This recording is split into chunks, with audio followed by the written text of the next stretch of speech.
Si vous étiez hanté par un clown tueur assoiffé de sang, que feriez-vous? Ce monstre pervers attend de vous assassiner depuis des années et il est de retour pour se venger. Je vais vous expliquer les erreurs commises, ce que vous devriez faire et comment battre Stitches le clown tueur dans Dark Clown. Ces enfants n'ont aucune idée qu'ils sont sur le point de tuer quelqu'un. Ils sont tous réunis pour fêter le 10e anniversaire de Tommy quand ils entendent une voiture sur la route. Ils sortent de la maison tout excités par l'arrivée de Stitches, le clown de la fête d'anniversaire. En arrivant devant la maison, la voiture s'arrête et un homme en sort. La mère de Tommy le gronde pour son retard, mais le clown s'en moque et réclame d'être payé d'avance. Mais ce sera le tout dernier spectacle rémunéré de sa vie. Après avoir pris son argent, le clown commence à faire son numéro pour les enfants à l'intérieur de la maison. Mais ceux-ci ne sont pas du tout enthousiastes. Frustré, il demande le nom de l'enfant dont c'est l'anniversaire, et tout le monde lui désigne Tommy. Le clown s'approche du garçon et lui tend la main pour lui tirer une pièce de monnaie qu'il lui offre. Il sort ensuite le chapeau du mystère et montre à tout le monde un chapeau vide. Mais un enfant y verse un gobelet, ruinant ainsi son tour. Pour se rattraper, il gonfle un ballon et demande aux enfants quel animal il voudrait voir. Ce gamin demande un stégosaure, mais Stitches lui répond qu'il ne peut faire qu'un chien. Les enfants se plaignent auprès du clown alors qu'il essaie de faire quelque chose qui ressemble à un dinosaure. Il est clair que ces enfants sont déterminés à lui donner du fil à retordre. Ensuite, quelqu'un fait éclater son ballon pendant que Stitches essaie de sauver son numéro de clown. Il le regarde échouer quand il jongle avec des quilles et il décide de sortir un squelette pour un jeu de mime. Ce jeune intello lance une boule de glace sur la marionnette et la fait tomber de ses mains. Il passe à la jonglerie avec des balles, mais un des enfants lui a attaché ses lacets. Et quand Tommy lance un ballon de foot sur le clown, celui-ci perd l'équilibre. Sans stabilité, il trébuche dans la cuisine et tombe dans le lave-vaisselle. Inquiets, les enfants s'approchent lentement pour vérifier si l'homme va bien. Quand soudain, il se relève et se retourne, révélant qu'un couteau de cuisine lui a transpercé le visage. Terrifiés, les invités s'enfuient et laissent Tommy seul face à l'homme. Stitches retire le couteau de sa tête et tente de poignarder le gamin, mais c'est alors qu'il glisse sur une flaque de sang. La lame s'envole dans les airs et retombe sur son visage, le tuant sur le coup. C'est une expérience traumatisante. Et quelques jours plus tard, Tommy assiste à travers son télescope aux funérailles du clown. Se sentant coupable, il ramasse la fleur en plastique de l'homme et s'en va. Il arrive au cimetière et dépose le jouet sur la tombe de Stitches. Mais c'est alors qu'il aperçoit un groupe de clowns au sommet de la colline. Il décide de les suivre et entre dans cette vieille tour, où il les voit accomplir un rituel païen en l'honneur de leur dieu clown. Les cultistes récitent une phrase et terminent leur cérémonie, quand soudain, Tommy est tiré de sa cachette par un des clowns.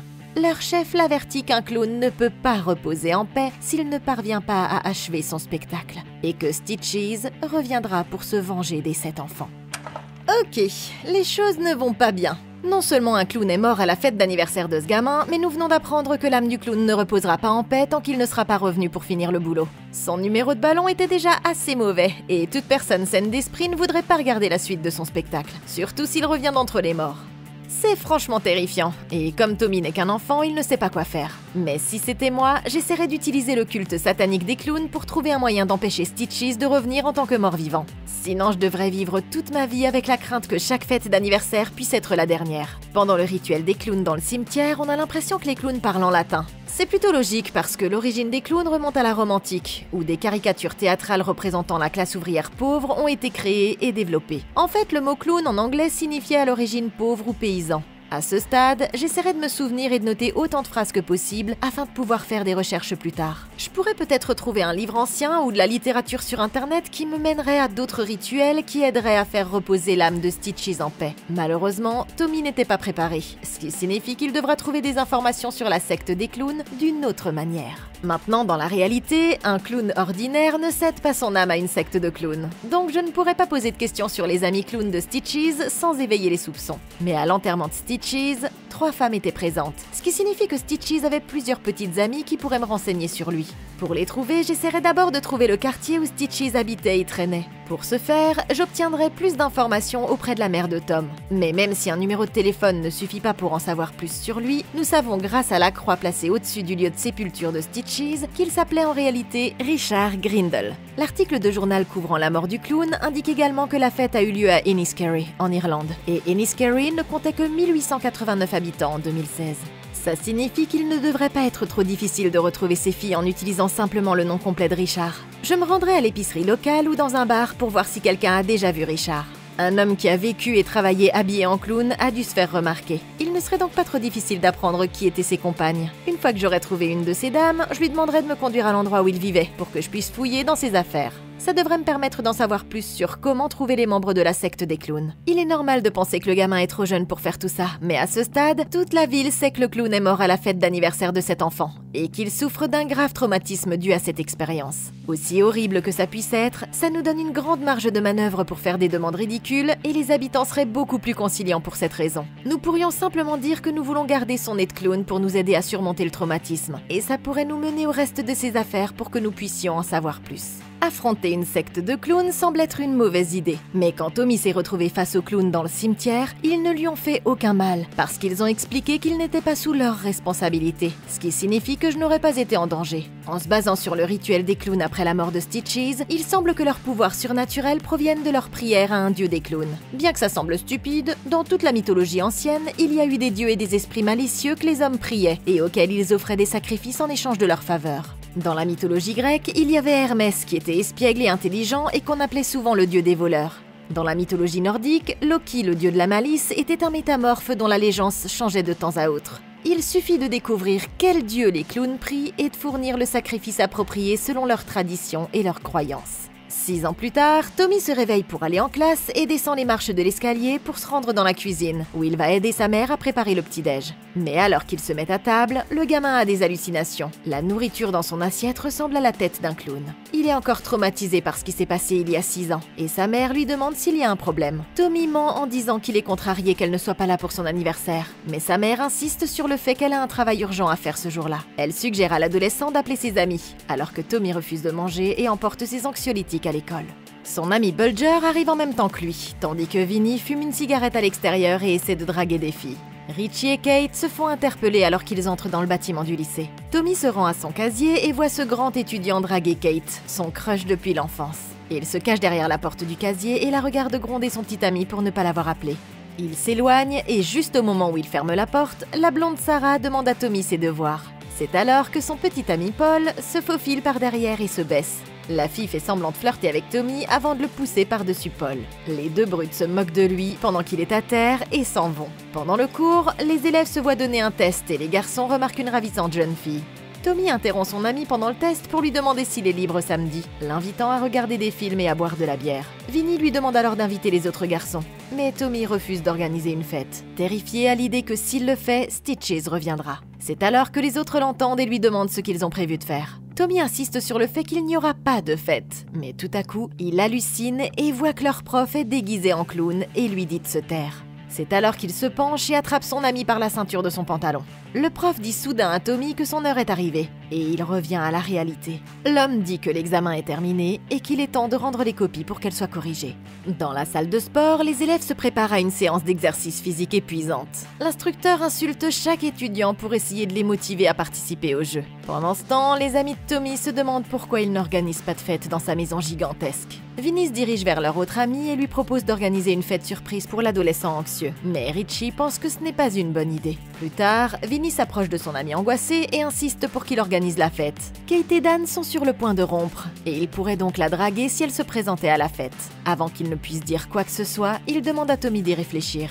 Le ballon lui parvient et il rate le panier d'au moins 2 mètres. Ce soir-là, Tommy grimpe dans sa cabane et jette un coup d'œil dans son télescope pour s'assurer qu'il ne s'est rien passé d'étrange dans le cimetière. Il est terrifié à l'idée que l'organisation de la fête fasse ressurgir le clown, comme le lui rappelle la pièce de monnaie datant de son 10e anniversaire. Il regarde à nouveau dans son télescope et voit Kate se disputer avec son petit ami au téléphone.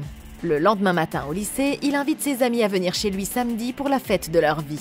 En sortant de la salle, il aperçoit Kate qui se fait gronder par un prof parce qu'elle porte des bottes rouges à l'école. Elle lui rit au nez, et le prof lui donne 1 heure de colle pour ne pas l'avoir pris au sérieux. Il se précipite pour punir un autre élève tandis que Tommy arrête Kate pour lui demander si elle est libre samedi. Elle lui répond qu'elle sortira peut-être ce soir-là avec quelques-unes de ses amies, et Tommy lui propose de les emmener avec elle. Plus tard dans le couloir, les deux brutes de l'école le confrontent au sujet de la fête organisée chez lui. Il leur dit qu'il a invité tous ses copains à venir. La fille fait semblant de l'embrasser, puis le frappe et lui dit qu'ils viendront à la soirée, qu'ils le veuillent ou non. À l'extérieur, Vinny lui dit que 32 personnes ont déjà été invitées, et que ce sera la plus grande fête à laquelle ils aient jamais assisté. Mais personne ne réalise que ce sera la plus grosse erreur de sa vie. Ok, Tommy sait qu'il est maudit par un clown qui reviendra de la tombe pour se venger après avoir été tué d'un coup de couteau en pleine poire. Il commence déjà à avoir des visions de Stitches revenu pour tuer ses amis, et il semble que cette fête va avoir lieu, qu'il le veuille ou non. Si c'était moi, à sa place, je me préparerais à l'arrivée inévitable de Stitches, et j'essaierais de me défendre contre lui lorsqu'il viendra à ma fête. Vinny est le meilleur ami de Tom, et à part lui et Kate, il ne semble pas que Tommy ait de bonnes relations avec les autres gamins qui ont participé à la fête d'anniversaire de ses 10 ans. Ce qui signifie qu'il ne doit que s'inquiéter de savoir si eux s'en sortiront vivants ou non. Si vous y réfléchissez bien, faire venir tout le monde chez lui et utiliser les autres élèves comme appât est en fait un excellent moyen de se débarrasser de la malédiction avant que Tommy ne doive aller à l'université où il devra probablement participer à de nombreuses autres fêtes. Avant que la fête ne commence, je mettrai un traceur sur Vinny et Kate où j'activerai un tracker sur leur téléphone portable afin de pouvoir rester en contact avec eux à tout moment. Je pourrais ainsi savoir où ils se trouvent dans la maison tout en essayant de piéger Stitches et de l'éloigner d'eux. Une fois que la fête aura commencé, Stitches apparaîtra. Et comme Tommy est le garçon qui fête son anniversaire, il le cherchera. Lors du premier anniversaire de Tom, Stitches a présenté son spectacle à tout le monde. Mais il a demandé qui était le garçon qui fêtait son anniversaire afin de faire un tour avec une pièce de monnaie. Quand Stitches arrivera, je lui montrerai la pièce pour qu'il sache que c'est moi. Et je le conduirai au mausolée du cimetière où se rassemble la secte des clowns. Au lieu d'affronter Stitches à l'anniversaire, je l'affronterai dans le cimetière pour l'éloigner des autres. Mais aussi pour me débarrasser de Stitches et des cultes de clowns qui ont élevé des œufs par la même occasion. Quand le garçon s'est aventuré dans le cimetière pour espionner les clowns, il les a vus avec un tas d'œufs étranges. Et puisqu'il s'agit clairement d'une cérémonie religieuse, il ne fait aucun doute que ces œufs ont une sorte de signification spirituelle pour eux. S'ils ont déjà annoncé son retour et qu'ils sont si sûrs d'eux, alors ces œufs pourraient être importants à l'immortalité de Stitches. Et m'assurer que lui ou les autres clowns ne reviennent jamais est ma meilleure chance d'avoir à nouveau une vie sociale. Avant que la fête ne commence, j'installerai des engins explosifs dans le mausolée pour le détruire en même temps que Stitches. Il est difficile de se procurer des explosifs, mais il est possible d'en improviser avec des matériaux combustibles combinés à des produits d'entretien ménager de base. Il n'y a qu'une seule entrée au mausolée. Je devrais donc créer une deuxième sortie secrète avant même que la fête ne commence. Le mausolée est vieux et fait de pierre, mais il y a quelques fenêtres que je pourrais élargir pour pouvoir entrer et sortir. Une fois Stitches dans le mausolée et loin de Vinny et Kate, je déclencherai l'explosif qui renverrait Stitches directement d'où il vient. Le jour de son anniversaire, Tommy nettoie la maison avant d'entendre frapper à la porte. Ses amis lui ont fait une surprise. Ils sont venus plus tôt pour préparer la maison et entrent avec tout le nécessaire. Une fois qu'ils ont fini d'installer ce qu'il faut dans la maison, les garçons portent un toast avec leur premier verre de la soirée. Et plus tard, le reste des invités arrive. La fête est absolument gigantesque et tous ces mineurs s'amusent comme des fous. Tommy fait remarquer à ses amis le nombre de personnes qui sont venues et c'est alors que Vinny aperçoit la jolie Marie qui entre dans la pièce. Il explique clairement aux autres qu'il compte tenter sa chance avec elle ce soir. Mais leur ami l'interrompt pour prendre une photo de groupe et lui fait remarquer que Tommy devrait se calmer un peu. Pendant ce temps au cimetière, Stitches le clown sort de sa tombe, prêt à s'incruster à la fête d'anniversaire de Tommy. Son âme ne peut pas se reposer tant qu'il n'aura pas fini son numéro. Et il se rend vite à la maison du gamin pour une représentation de toute une vie. Les garçons matent les filles jouer au billard en robe moulante pendant que Tommy parle de jeux vidéo. On lui tend un biscuit et le garçon le prend puis le grignote. Mais quand on le lui réclame, le garçon répond qu'il l'a entièrement mangé. Les autres garçons rigolent et lui révèlent qu'il vient de manger l'équivalent de 40 joints et lui disent qu'il va bientôt être défoncé. Plus tard, Vinny voit Kate arriver à la fête et remarque que Tommy est complètement plongé dans ses pensées. Il s'approche pour lui demander s'il va bien, mentionnant que la fille qui lui plaît vient d'arriver. Kate s'approche pour lui dire bonjour et Vinny les laisse seuls. Elle lui dit que la fête est pleine à craquer, mais elle remarque immédiatement que Tommy est défoncé. Il fait semblant de ne pas l'être et la remercie d'être venu. Renversant sa bière sur le sol, elle lui dit qu'elle l'a manqué de peu. Se méprenant, Tommy admet qu'elle lui a manqué aussi. Il réalise alors qu'il vient de commettre la pire bourde de sa vie. La fête se poursuit toute la nuit et tout le monde est complètement bourré. Les garçons admirent Marie qui commence à danser avec son amie, et Vinny s'approche d'elle pour la draguer. Richie est avec lui pour lui servir d'allié. Dans une autre pièce, Tommy continue de parler avec son crush, mais c'est alors que son petit ami les interrompt. Il suggère à Tommy d'aller voir ses amis, mais elle insiste pour qu'il reste et continue à lui parler. Tout à coup, le jeune homme tourne la tête et aperçoit un clown qui court vers lui avec un couteau. Terrorisé, le garçon panique et s'enfuit en courant. Il se rend compte qu'il s'agit d'une des brutes de l'école qui s'est déguisée. Ses amis accourent pour s'assurer qu'il va bien et réprimandent la brute d'avoir fait une si mauvaise blague. C'est alors qu'une bagarre éclate et que les autres invités se précipitent à l'intérieur pour voir ce qui se passe. Mais ils ne réalisent pas qu'un véritable clown tueur est sur le point de faire un carnage. Ok, Tous les adolescents font la fête et Tommy a complètement perdu le contrôle de la situation. Un clown tueur va surgir d'une minute à l'autre et tous les amis de Tommy vont regretter de ne pas avoir pris Stitches au sérieux. À ce stade, la seule chose que Tommy puisse faire est d'essayer de se protéger et de protéger ses amis en utilisant des outils de protection surnaturels pour les défendre du clown mort-vivant fou et assoiffé de sang. Il est difficile de savoir comment protéger la maison de Stitches parce que nous savons que c'est un être surnaturel, mais nous ne savons pas de quel genre. Si c'était moi, je ferais appel à la mythologie et au folklore pour essayer de découvrir quelle sorte d'être surnaturel peut bien être Stitches et trouver le bon objet pour protéger la maison et tous ceux qui s'y trouvent. L'ail éloigne les vampires et les balles d'argent tuent les loups-garous. Mais qu'est-ce qui peut tuer un clown meurtrier qui est revenu d'entre les morts? Même si c'est un clown, Stitches pourrait être classifié comme un démon. Les démons sont couramment définis comme des entités malveillantes et surnaturelles. Ils sont présents dans presque toutes les religions et dans toutes les sociétés depuis le Paléolithique. Depuis cette époque, il est extrêmement courant que ceux qui croient en ces mythologies et religions portent ou placent des symboles de protection pour chasser ces démons. La mythologie des démons étant très répandue, il est pratiquement impossible de déterminer avec précision celle qui s'appliquera dans cette situation. Mais comme la secte du clown se trouve en Irlande, il serait plus judicieux de supposer que le démon a un lien avec la mythologie gaélique. Justement, dans la mythologie gaélique, il existe un démon rusé qui se manifeste pour effrayer les enfants afin qu'ils se comportent bien. Son nom est le Bodar, et il pourrait être considéré comme une première version d'un démon tel que Stitches. C'est pourquoi, pour protéger Tommy et ses amis, il devrait placer le nœud de bouclier celtique partout dans sa maison. Le nœud de bouclier est un ancien symbole celtique de protection qui était utilisé pour pratiquement tout, comme protéger les malades de la mort ou éloigner les esprits maléfiques. On raconte même que le nœud de bouclier protégeait les guerriers pendant les batailles et qu'il était placé sur leur armure. Le nœud a généralement 4 coins distincts et n'a ni début ni fin. Réaliser différentes versions du nœud n'est pas impossible et devrait être assez facile pour que Tommy puisse le faire à temps pour éloigner Stitches. Comme il n'a pas beaucoup de temps, Tommy devrait utiliser des objets courants comme des marqueurs ou dans le meilleur des cas, de la peinture en aérosol pour dessiner des nœuds dans toute la maison, ainsi que sur ses vêtements et ceux de ses amis afin de repousser Stitches. Il est important de prendre des mesures de protection de ce type parce qu'elles demandent très peu d'efforts et que si elles fonctionnent, les avantages seront énormes. Cependant, si nous découvrons que ces nœuds celtiques ne suffisent pas à nous protéger, nous aurons besoin d'un plan B pour quand la situation commencera à dégénérer.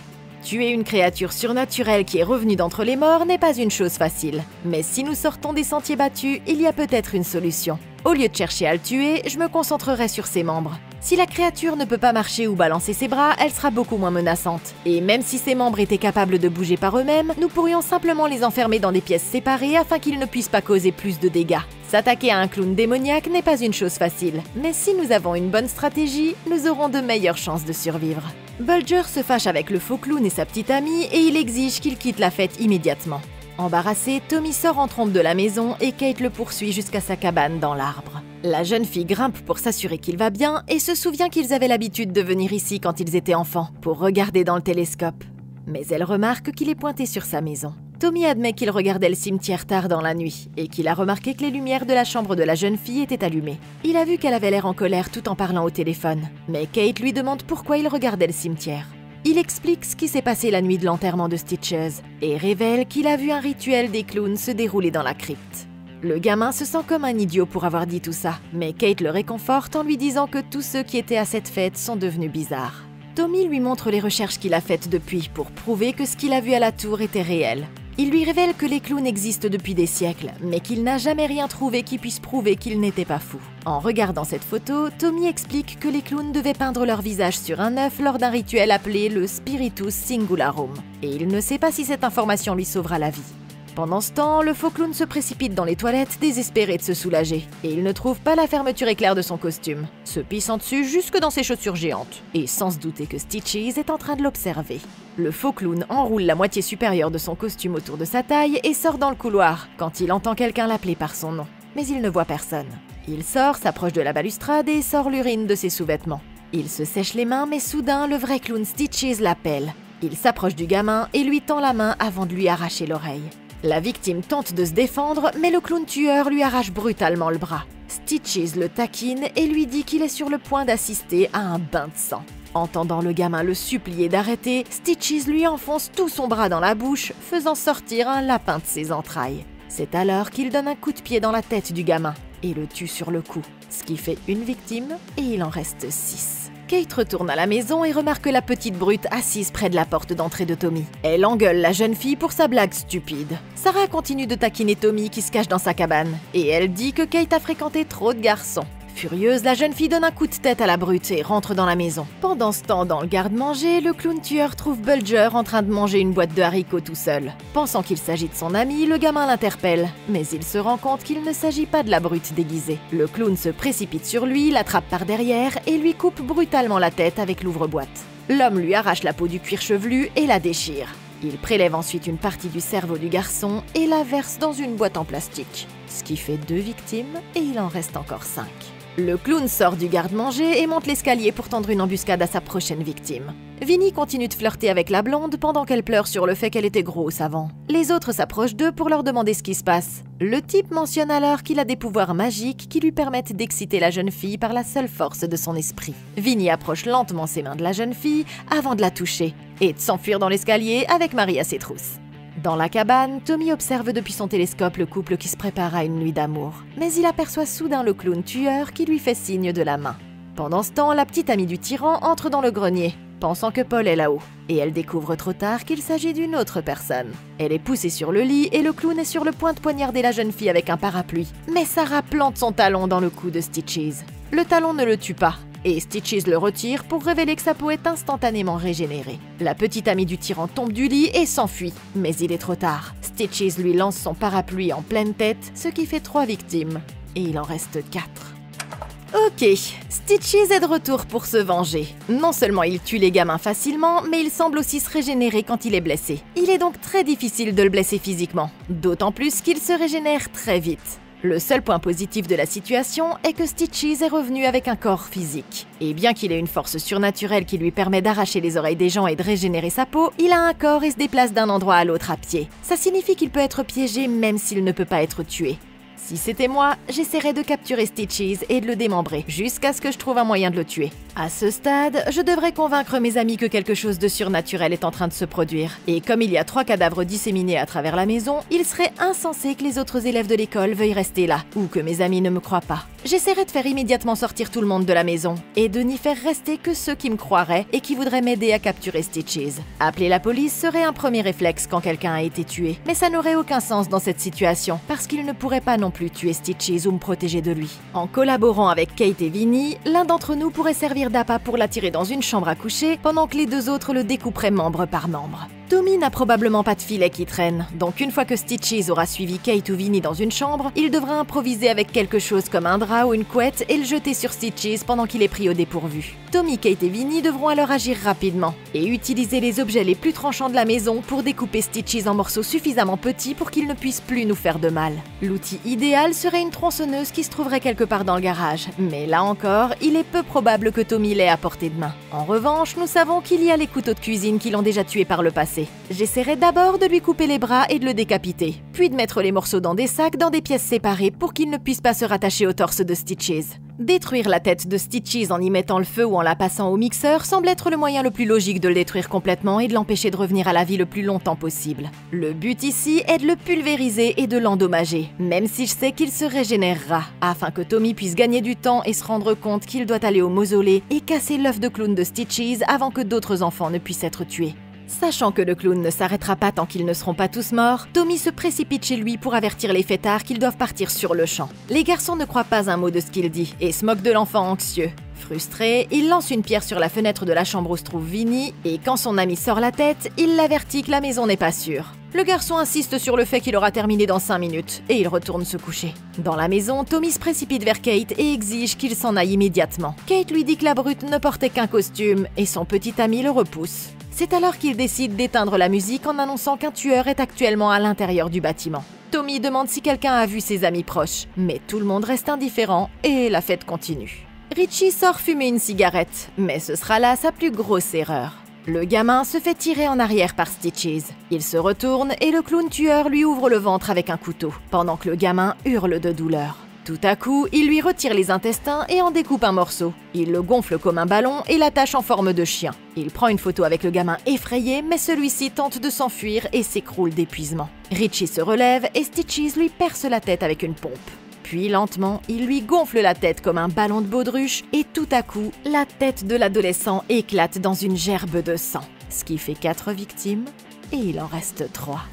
Ok, ce démon n'est pas drôle du tout et personne ne croit qu'il y a un démon meurtrier en liberté. Ces gamins sont prêts à tout pour faire la fête et ils vont le payer de leur vie. Plusieurs élèves viennent de mourir et personne à l'exception de Tommy ne s'en soucie ou ne se demande s'ils doivent partir ou non. À ce stade, je devrais faire intervenir la police pour qu'elle nous aide à nous débarrasser de tout le monde. Même si elle ne peut pas nous aider ou faire quoi que ce soit pour tuer Stitches, la police peut interrompre la fête et obliger tout le monde à rentrer chez soi. Rien de ce que fait Tommy ne suffit à faire partir ses camarades de classe, et il doit s'en remettre à son dernier recours pour éviter que d'autres adolescents ne meurent.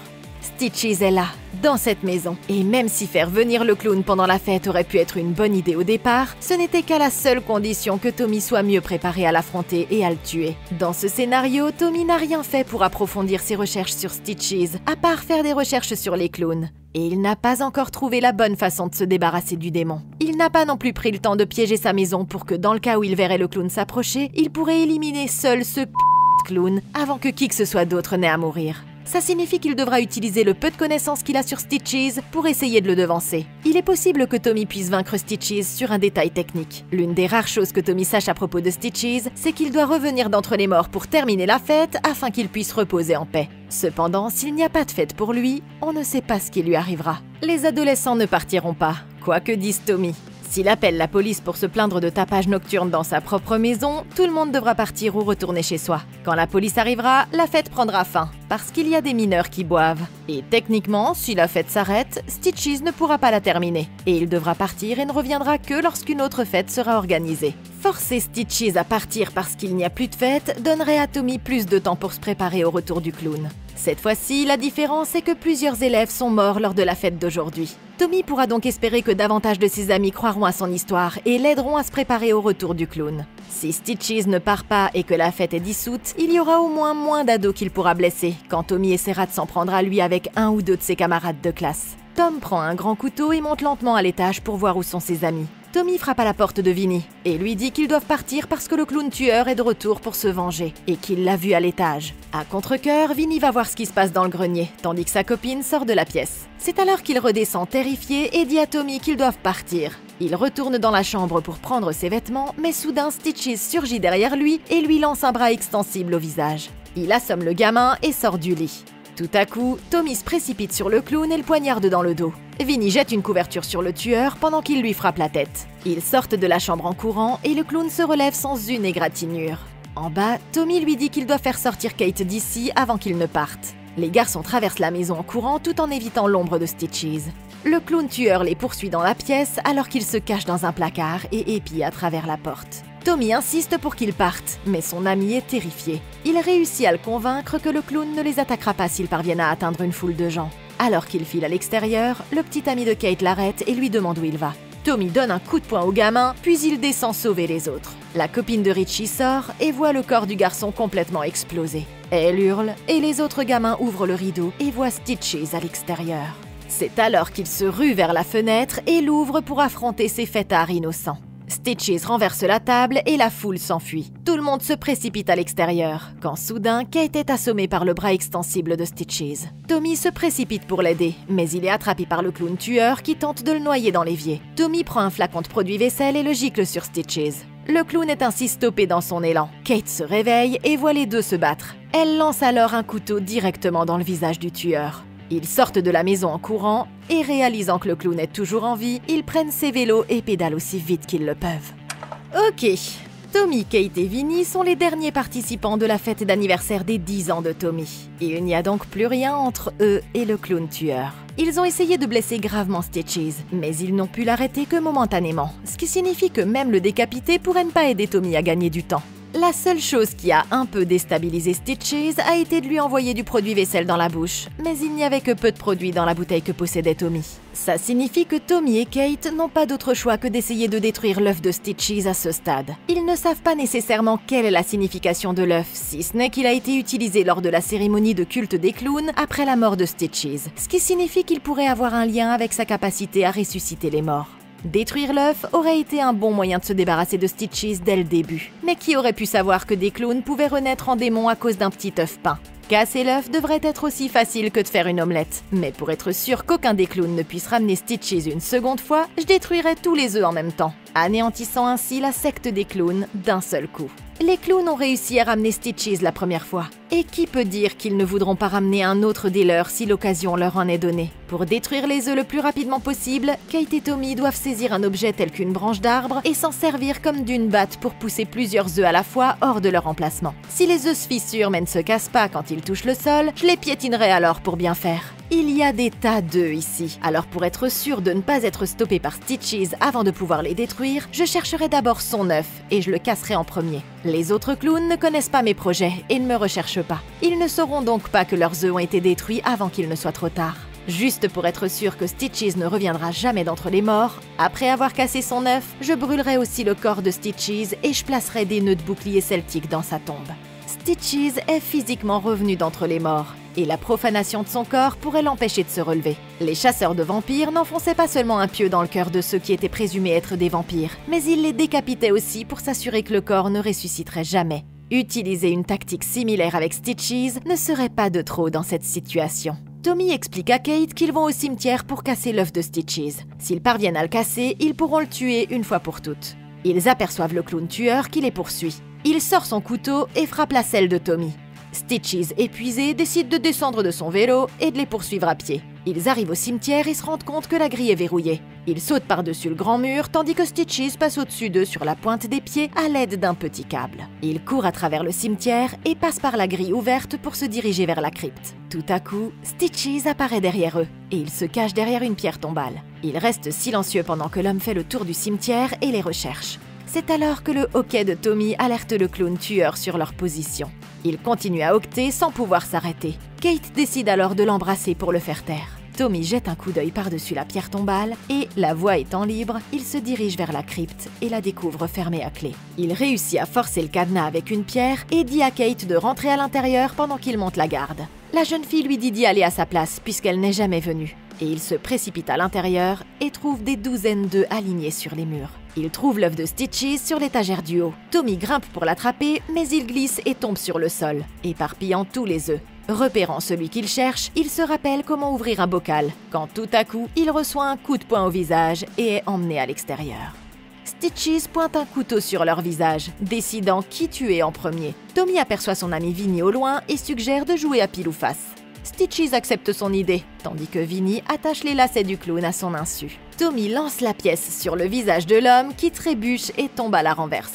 Le nez du clown tueur rebondit sur son œuf, mais Tommy enfonce son visage dans l'œuf et le casse. Les survivants regardent Stitches qui réalise que son temps est révolu. Stitches explose et un liquide ressemblant à de l'œuf sort par tous les trous de son corps. 6 mois plus tard, Tommy a déménagé et sort avec sa nouvelle petite amie Kate. Ils sont heureux que le cauchemar soit terminé, du moins c'est ce qu'ils pensent.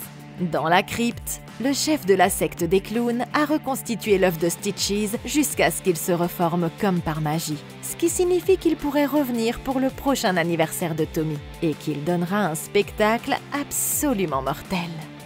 Mais qu'en pensez-vous? Comment auriez-vous battu Dark Clown? Dites-le moi dans un commentaire ci-dessous.